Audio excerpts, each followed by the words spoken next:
Hello friends, welcome back to my channel. ನಾನಿವತ್ತು ಯೂಟ್ಯೂಬ್ಗೆ ತಮ್ನೇಲನ್ನು ಹೇಗೆ ರೆಡಿ ಮಾಡಿದ್ದು ಅಂತ ಹೇಳ್ಕೊಡ್ತಾ ಇದ್ದೀನಿ. ಫಸ್ಟಿಗೆ ನಾವು ಪಿಕ್ಸೆಲ್ ಲ್ಯಾಬ್ ಅನ್ನೋ ಆ್ಯಪನ್ನು ಓಪನ್ ಮಾಡ್ತಾ ಇದ್ದೀನಿ. ಅದನ್ನು ಪ್ಲೇಸ್ಟೋರಿಂದ ನೀವು ಡೌನ್ಲೋಡ್ ಮಾಡ್ಕೋಬೇಕು. ಇವಾಗ ಬ್ಯಾಕ್ಗ್ರೌಂಡ್ ಯಾವ ಥರ ಬೇಕು ಅದು ಅಲ್ಲಿ ಆಪ್ಷನ್ ಕೊಟ್ಟಿದ್ದಾರೆ, ಅದನ್ನು ನಾವು ಸೆಲೆಕ್ಟ್ ಮಾಡ್ಕೋಬೇಕು. ನಿಮ್ಗೆ ಯಾವ ಥರ ಬೇಕೋ ಅದನ್ನು ನೀವು ಸೆಲೆಕ್ಟ್ ಮಾಡ್ಕೊಳ್ಳಿ. ನಾನು ಫಸ್ಟ್ ಇದೆಯಲ್ಲ ಅದನ್ನೇ ನಾನು ಸೆಲೆಕ್ಟ್ ಮಾಡ್ಕೊಂಡಿದ್ದೀನಿ. ನೆಕ್ಸ್ಟು ಇವಾಗ ನಾವು ಅದಕ್ಕೆ ಕಸ್ಟಮ್ ಸೈಜ್ ನೋಡ್ಕೋಬೇಕು. ಯೂಟ್ಯೂಬ್ ಯಾವುದಕ್ಕೆ ನೀವು ಫೋಟೋ ಸೆಲೆಕ್ಟ್ ತಮ್ನೇಲ್ ರೆಡಿ ಮಾಡ್ತಿದ್ದೀರೋ ಅದಕ್ಕೆ ನೀವು ಅದು ಸೈಜನ್ನು ತೊಗೋಬೇಕು. ಕಸ್ಟಮ್ ಅಂತ ಹೇಳಿ ಬರುತ್ತೆ ನೋಡಿ, ಇಲ್ಲಿ ಕಸ್ಟಮಲ್ಲಿ ಹೋಗಿಬಿಟ್ಟು ಯಾವುದಕ್ಕೆ ಬೇಕೋ ಅದಕ್ಕೆ ನೀವು ಹಾಕಬೇಕು. ತಮ್ನೇಲ್ ಅಂತ ಹಾಕಿ, ಯೂಟ್ಯೂಬ್ ತಮ್ನೇಲ್ ಅಂತ ಇದೆಯಲ್ಲ ಅದನ್ನು ನಾವು ಸೆಲೆಕ್ಟ್ ಮಾಡ್ಕೋಬೇಕು. ಸಾರಿ, ಅದು ಚೇಂಜ್ ಆಯಿತು. ಯೂಟ್ಯೂಬ್ ತಮ್ನೇಲ್ ಅಂತ ಬಂದಿದೆ ನೋಡಿ, ಅದಕ್ಕೆ ನಾವು ಓಕೆ ಒತ್ಕೋಬೇಕು.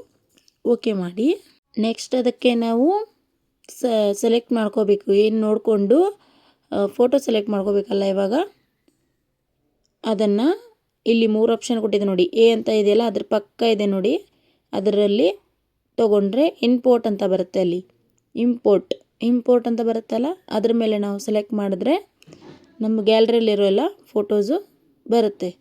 ನಾನು ರಸಮ್ ಮಾಡಿದ್ನಲ್ಲ, ಆ ರಸಮ್ಗೆ ಒಂದು ಸಿಂಪಲ್ ಆಗಿರುವಂಥ ಒಂದು ತಮ್ನೇಲನ್ನು ರೆಡಿ ಮಾಡ್ಕೋತಾ ಇದ್ದೀನಿ. ಜಾಸ್ತಿ ನೀವು ಫಸ್ಟಿಗೆ ಸ್ಟಾರ್ಟಿಂಗಲ್ಲಿ ಸಿಂಪಲ್ ಆಗಿರೋ ತಮ್ನೇಲನ್ನೇ ರೆಡಿ ಮಾಡ್ಕೊಳ್ಳಿ. ಜಾಸ್ತಿ ದೊಡ್ಡಗೆ ಎಲ್ಲ ಹೆವಿ ಎಲ್ಲ ಮಾಡಲಿಕ್ಕೆ ಹೋಗಬೇಡಿ. ಸರಳವಾಗಿಯೇ ಒಂಥರ ಡಿಫ್ರೆಂಟಾಗಿ ಯೂನಿಕ್ಕಾಗಿ ಬರೀರಿ, ಚೆನ್ನಾಗಿ ಬರೀರಿ. ಆದರೆ ಜಾಸ್ತಿ ಹೆವಿ ಮಾಡ್ಕೊಳ್ಳೋಕೆ ಹೋಗಬೇಡಿ. ನಾನು ಸಿಂಪಲ್ ಆಗಿರುವಂಥ ಒಂದು ಮಾಡ್ಕೊಳ್ತಾ ಇದ್ದೀನಿ ಇವತ್ತು ತಮ್ನೇಲನ್ನು. ಜಾಸ್ತಿ ಮಾಡ್ಕೊಳಕ್ಕೆ ಹೋಗಲ್ಲ, ಸಿಂಪಲ್ಲಾಗಿ ಮಾಡ್ಕೋತೀನಿ. ಇನ್ನೊಂದು ಫೋಟೋ ಬೇಕು ನನಗೆ. ಇವಾಗ ಇನ್ನೊಂದು ಫೋಟೋ ತೊಗೋತೀನಿ ನೋಡಿ. ನಾನು ನೋಡಿ ಸೆಲೆಕ್ಟ್ ಮಾಡಿ ಯಾವುದು ಬೇಕೋ ಅದನ್ನು ತೊಗೋತೀನಿ. ಓಕೆ, ತೊಗೊಂಡೆ. ಇವಾಗ ಅದನ್ನು ಕ್ರಾಪ್ ಮಾಡ್ಕೋತೀನಿ. ಜಾಸ್ತಿ ದೊಡ್ಡದಾಗಿದೆಯಲ್ಲ, ಸ್ವಲ್ಪ ಕ್ರಾಪ್ ಮಾಡ್ಕೊಂಡಿದ್ದೀನಿ. ಅದನ್ನು ಪಕ್ಕ ಸೇರಿಸ್ಬಿಟ್ಟು ಇವಾಗ ಅಡ್ಜಸ್ಟ್ ಮಾಡ್ಕೋಬೇಕಲ್ಲಿ. ಸ್ವಲ್ಪ ನೋಡಿಕೊಂಡು ಅಡ್ಜಸ್ಟ್ ಮಾಡಿ.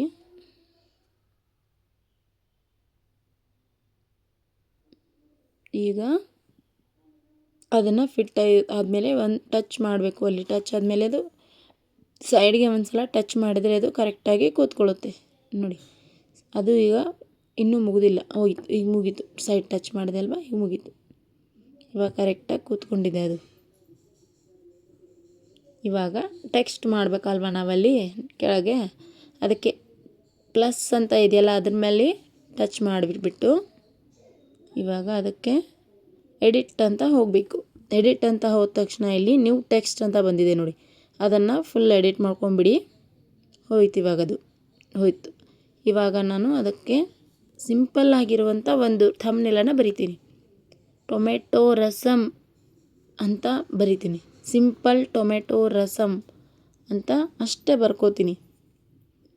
ಸಿಂಪಲ್ಲಾಗಿ ಟೊಮೆಟೊ ರಸಮ್.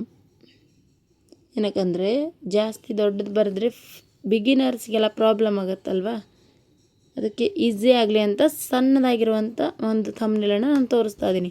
ಸಿಂಪಲ್ಲಾಗಿ ಟೊಮೆಟೊ ರಸಮ್ ಅಂತ ಬರೆದಿದ್ದೀನಿ.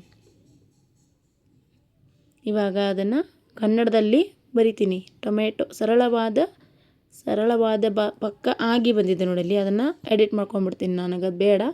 ಸರಳವಾದ ಟೊಮೆಟೊ ರಸಮ್ ಅಂತ ಇದೆಯಲ್ಲ ಅಷ್ಟೇ ಇಟ್ಕೋತೀನಿ. ಇದು ಉಳ್ಕಿದ್ದೆಲ್ಲ ನಾನು ಎಡಿಟ್ ಮಾಡ್ಕೊಂಡ್ಬಿಡ್ತೀನಿ. ಇಂಗ್ಲೀಷಲ್ಲಿರೋದನ್ನೆಲ್ಲ ಕನ್ನಡದಲ್ಲಿ ಮಾಡ್ಕೊಂಡ್ಬಿಟ್ಟೆ. ಇವಾಗ ಎಲ್ಲಿ ಬೇಕೋ ಅದನ್ನು ಅಡ್ಜಸ್ಟ್ ಮಾಡ್ಕೊಳ್ಳಿ. ಸಾಕು, ಇಲ್ಲಿ ಕರೆಕ್ಟಾಗಿ ಕೂತ್ಕೊಂಡಿದೆ ಅದು ಅಷ್ಟೇ. ನಾನು ಅಡ್ಜಸ್ಟ್ ಮಾಡ್ಕೊಂಡ್ಬಿಟ್ಟಿದ್ದೀನಿ. ಅಲ್ಲೇ ಮಿಡಲಲ್ಲಿ ಇಟ್ಕೊಳ್ತೀನಿ. ಆಯಿತು, ನೀಡಲಲ್ಲಿ ಇಟ್ಕೊಂಡಿದ್ದೀನಿ. ಇವಾಗ ಅದನ್ನು ಸೈಜ್ ದೊಡ್ಡದು ಬೇಕಿದ್ದರೆ ದೊಡ್ಡದು ಮಾಡ್ಕೋಬೋದು ನೀವೀಗ. ಅದಕ್ಕೆ ಇಲ್ಲಿ ಬಿ ಅಂತ ತೋರಿಸುತ್ತೆ ನೋಡಿ, ಬಿ ಅಂತ ಇದೆಯಲ್ಲ ಅಲ್ಲಿ ಹೋಗಿಬಿಟ್ಟು ಬಿ ಮೇಲೆ ಹೊತ್ಬಿಟ್ರೆ ಅದು ಅಕ್ಷರ ಎಲ್ಲ ದಪ್ಪ ಆಗುತ್ತೆ ನೋಡಿ. ಇವಾಗ ಬೇಕಾದರೆ ಯು ಕೆಳಗಡೆ ಮಾರ್ಕ್ ಇದೆಯಲ್ಲ ಅಲ್ಲಿ ಹಾಕಿದ್ರೆ ಲೈನ್ ಬರುತ್ತೆ, ಒಂದು ಲೈನು. ನನಗದು ಬೇಡ, ಸೊ ಅದನ್ನು ರಿಮೂವ್ ಮಾಡ್ಕೊಂಡ್ಬಿಟ್ಟೆ ನಾನು. ಇವಾಗ ಅದಾಗಿದೆ. ನೆಕ್ಸ್ಟು ಆಪ್ಷನಲ್ಲಿ ನೋಡಿಕೊಂಡು ಬ್ಯಾಕ್ಗ್ರೌಂಡ್ ಕಲರ್ ಮಾಡ್ಕೊಡ್ತಿದ್ದೀನಿ. ಇಲ್ಲಿ ಎನೇಬಲ್ ಅಂತ ಆಪ್ಷನ್ ಇದೆ ನೋಡಿ. ಎನೇಬಲ್ ಅಂತ ಆಪ್ಷನ್ ಆನ್ ಮಾಡಿಬಿಟ್ರೆ ಕಲರ್ ಬೇಕಿದ್ರೆ ಕಲರು, ಗ್ರೇಡಿಯಂಟ್ ಬೇಕಿದ್ರೆ ಗ್ರೇಡಿಯಂಟ್ ಅಂತ ಬರುತ್ತೆ. ಗ್ರೇಡಿಯಂಟಲ್ಲಿ ಹಿಂಗೆ 3D ಎಫೆಕ್ಟ್ಸ್ ಕಲರ್ ಬರುತ್ತಿದ್ದು. ನಿಮಗೆ ಇದು ಬೇಕಾದರೆ ಇದು, ಇಲ್ಲಾಂದರೆ ಕಲರ್ ನಾರ್ಮಲ್ ಕಲರಲ್ಲೇ ಬೇಕಾದರೆ ನಾರ್ಮಲ್ ಕಲರೇ ಹಾಕೊಳ್ಳಿ. ನಾನು ನಾರ್ಮಲ್ ಕಲರೇ ತೊಗೋತಾ ಇದ್ದೀನಿ. ನಾರ್ಮಲ್ ಕಲರಲ್ಲಿ ನಾನು ಆಪ್ಷನ್ ನೋಡ್ತೀನಿ ಇವಾಗ. ಅಲ್ಲಿ ರೆಡ್ ಪೆಡ್ಡಿಂಗ್ ಅಂತ ಇದೆ ನೋಡಿ, ಅದೆಲ್ಲ ಬಾಟಮು ಇದು ಅಂತ ಬರ್ತಾ ಇದೆ. ನಾನು ಅದನ್ನೇನು ಮಾಡ್ಕೊಳ್ಳಿಲ್ಲ. ಇವಾಗ ಕಲರ್ ಅಷ್ಟೇ ಮಾಡ್ಕೋತಾ ಇದ್ದೀನಿ ನೋಡಿ. ಇವಾಗ ರೆಡ್ ಕಲರಲ್ಲಿ ತೊಗೊಂಡಿದ್ದೀನಿ ನಾನು. ರೆಡ್ ಕಲರಲ್ಲಿ ಕರೆಕ್ಟಾಗಿ ಸೂಟ್ ಆಗ್ತಾ ಇದೆ ಅಂತ ರೆಡ್ ಕಲರಲ್ಲಿ ತೊಗೊಂಡಿದ್ದೀನಿ. ವೈಟ್ ಕಲರಲ್ಲಿ ಅವೆಲ್ಲ ಅಕ್ಷರ ಎಲ್ಲ ವೈಟ್ ಕಲರಲ್ಲಿ ಇದೆಯಲ್ಲ, ಸೊ ನಾನು ಅದನ್ನು ರೆಡ್ ಕಲರ್ ಮಾಡ್ಕೊಂಡಿದ್ದೀನಿ.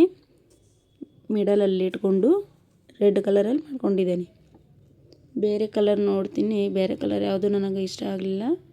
ರೆಡ್ ಕಲರಲ್ಲಿ ಚೆನ್ನಾಗಿ ಕಾಣ್ತಾ ಇತ್ತು, ರೆಡ್ ಕಲರಲ್ಲೇ ಮಾಡ್ಕೊಂಡಿದ್ದೀನಿ. ಇವಾಗ ಓಕೆ ಹೊತ್ಕೊಂಡು ಇಲ್ಲಿ ಇನ್ನರ್ ಕಾರ್ನರ್ ಅಂತ ಇದೆ ನೋಡಿ, ಇನ್ನರ್ ಕಾರ್ನರ್ಗೆ ನಾನು ಡಾರ್ಕ್ ಕಲರಲ್ಲಿ ತೊಗೋತಾ ಇದ್ದೀನಿ ನೋಡಿ. ಬ್ಲ್ಯಾಕ್ ಕಲರಲ್ಲಿ ಮಾಡ್ಕೋತಾ ಇದ್ದೀನಿ. ಬ್ಲ್ಯಾಕ್ ಕಲರ್ ಆಪ್ಷನ್ ಹಾಕ್ಕೊಂಡಿದ್ದೀನಿ. ಜಾಸ್ತಿ ಬೇಕಾದರೆ ಜಾಸ್ತಿ, ಕಡಿಮೆ ಬೇಕಾದರೆ ಕಡಿಮೆ ಮಾಡ್ಕೋಬೋದು. ಅದು ಶೇಡಿಂಗ್ ಥರ ಆಗುತ್ತದು. ಹೀಗಾಗಿದೆ ನೋಡಿ. ಕರೆಕ್ಟಾಗಿ ಇಟ್ಕೋಬೇಕು ಅದನ್ನು. ಇವಾಗ ಕೆಳಗಿಂದು ವೈಟ್ ಕಲರಲ್ಲೇ ಪೂರ ಬರುತ್ತೆ, ಇಲ್ಲಾಂದರೆ ಬ್ಲ್ಯಾಕ್ ಕಲರಲ್ಲಿ. ಇವಾಗ ನೋಡಿ ಪೂರ ಬ್ಲ್ಯಾಕ್ ಕಲರಲ್ಲಿ ಮಾಡಿದ್ದೀನಿ, ಕರೆಕ್ಟಾಗಿ ಬಂದಿದೆ ನೋಡಿ ಇದು. ಇವಾಗ ಸ್ಟ್ರೋಕ್ ಅಂತ ಇದೆ ನೋಡಿ, ಅದರಲ್ಲಿ ಹೋಗಿ ಎನೇಬಲ್ ಮಾಡಿಕೊಂಡು ಕಲರಲ್ಲಿ ಹೋಗಿ ನಾನು ಬ್ಲ್ಯಾಕ್ ಕಲರಲ್ಲಿ ಇಲ್ಲಿ ಸ್ಟ್ರೋಕ್ ವಿಡ್ತ್ ಅಂತ ಇದೆ ನೋಡಿ, ವಿಡ್ತನ್ನ ಮಾಡಿಬಿಟ್ರೆ ಅಕ್ಷರಗಳು ದಪ್ಪ ಮತ್ತು ಫುಲ್ ಬ್ಲ್ಯಾಕ್ ಕೋಟಿಂಗಲ್ಲಿ ಕಾಣುತ್ತದು. ಇವಾಗ ಅದಕ್ಕೆ ಓಕೆ ಮಾಡ್ಕೋತಾ ಇದ್ದೀನಿ. ಓಕೆ ಮಾಡ್ಕೊಂಡ್ಬಿಟ್ರೆ ಇವಾಗ ನೀಟಾಗಿ ಅದು ನಮ್ಮ ಥಂಬ್ನೇಲು ರೆಡಿಯಾಗಿದೆ. ಇವಾಗ ನಮಗೆ ಬೇಕಾದರೆ 3D ಶೇಪಲ್ಲಿ ಎಲ್ಲ ಶೇಪ್ಸಲ್ಲೂ ಇದೆ ಅದು. ನನಗದೇನು ಬೇಕಾಗಿಲ್ಲ ಇವಾಗ.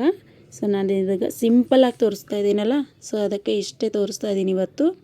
ಜಾಸ್ತಿ ಎಲ್ಲ ಬೇರೆ ಬೇರೆ ಥರ ಥಂಬ್ನೇಲ್ ರೆಡಿ ಮಾಡಬೇಕು ಅಂದರೆ ನೀವು ನನಗೆ ಕಮೆಂಟಲ್ಲಿ ಮೆನ್ಷನ್ ಮಾಡಿ, ಕಮೆಂಟ್ ಹಾಕಿ, ನಾನು ಮಾಡ್ತೀನಿ ಮತ್ತು ಬೇರೆ ಬೇರೆದು. ಇವಾಗ ಇದನ್ನು ನಾವು ಸೆಲೆಕ್ಟ್ ಮಾಡಿಕೊಂಡು ಇದು ಮೇಲೆ ಒಂದು ಬಾಕ್ಸ್ ಕಾಣಿಸ್ತಾ ಇದೆಯಲ್ಲ ಯು ಮಾರ್ಕ್ ಮೇಲೆ, ಅಲ್ಲಿ ಹೋಗಿ ಸೇವ್ ಆ್ಯಸ್ ಪ್ರಾಜೆಕ್ಟ್ ಅಥವಾ ಸೇವ್ ಆ್ಯಸ್ ಇಮೇಜ್ ಅಂತ ಇದೆಯಲ್ಲ, ನಾನು ಸೇವ್ ಆ್ಯಸ್ ಇಮೇಜ್ ಅಂತ ಹೋಗಿ ಸೇವ್ ಟು ಗ್ಯಾಲರಿ ಮಾಡ್ಕೋತಾ ಇದ್ದೀನಿ. ಇವಾಗ ಥಂಬ್ನೇಲ್ ರೆಡಿ ಆಯಿತು ನೋಡಿ. ಸಿಂಪಲ್ ಆಗಿರುವಂಥ ಒಂದೇ ಲೈನಲ್ಲಿ ತೋರಿಸ್ಕೊಟ್ಟಿದ್ದೀನಿ ಥಂಬ್ನೇಲು. ಈ ವಿಡಿಯೋ ಇಷ್ಟ ಆಗಿದ್ದರೆ ಲೈಕ್ ಮಾಡಿ, ಶೇರ್ ಮಾಡಿ, ಕಮೆಂಟ್ ಮಾಡಿ.